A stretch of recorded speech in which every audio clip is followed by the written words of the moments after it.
un service d'une dizaine d'agents. Je pense aussi avoir du matériel modeste parce qu'ils sont équipés aujourd'hui de véhicules. Moi, je souhaiterais qu'ils soient beaucoup plus accessibles, donc à pied, c'est pas du matériel, mais aussi éventuellement en VTT pour passer d'un quartier à l'autre. Je pense qu'on a besoin de les voir. Ce ne sont pas des dépenses très importantes, mais je pense que c'est rendre accessible et visible nos agents. La deuxième thématique était celle de la santé. Là, c'est effectivement une deuxième maison de santé. Je pense que c'est faisable. Quant à la troisième thématique, qui est bien sûr ce marché couvert, notre idée justement, c'est de pouvoir proposer des lieux différents. Nous en avons proposé dans notre troisième journal de campagne 6. L'idée, c'est que les techniciens, ils sont à notre service, ce ne sont pas eux qui décident. Et ceux qui décident dans une ville comme la nôtre, c'est la population. C'est un point que je soumettrai au référendum local, puisque je me suis engagé en provoquer un par an, avec une ou plusieurs questions. Donc là, ça ferait l'objet d'une question. Quand le dossier sera bouclé, en tous les cas sur les études, et qu'on pourra faire des propositions claires, nettes, précises aux citoyens, ce sont eux qui choisiront le site d'installation de ce marché couvert. Et puis peut-être, puisque je parlais de vitalité du centre-ville, c'est bien sûr le projet d'un grand musée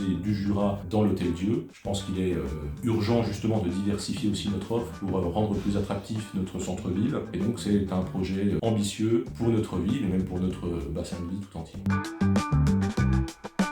C'est assez original quand je vois ce que peut faire mes rivaux. Il y a 2 ans, je connaissais 5 personnes qui figurent sur ma liste. Je n'ai pas construit une liste de copains, d'amis, d'affidés, de gens qui sont là pour applaudir à tout ce que je pourrais dire ou faire, ou même seulement paraître. C'est pas du tout ma philosophie des choses. Je pense que le conseil municipal doit être un conseil de ville, c'est-à-dire avec des gens qui représentent à peu près toutes les strates, tous les niveaux, toutes les options aussi politiques. Sur ma liste, il y a des gens de gauche, des gens du centre, des gens de droite, des gens qui se moquent de tout ça. Tous n'ont qu'une seule ambition, c'est de servir la ville. Des gens qui, si je suis maire, sauront me dire non, tu te trompes, s'ils pensent que je me trompe. La décision politique est toujours un processus qui demande une confrontation d'idées. Autour de ma candidature, je suis libre parce que je veux une annonce indépendante avec des gens indépendants.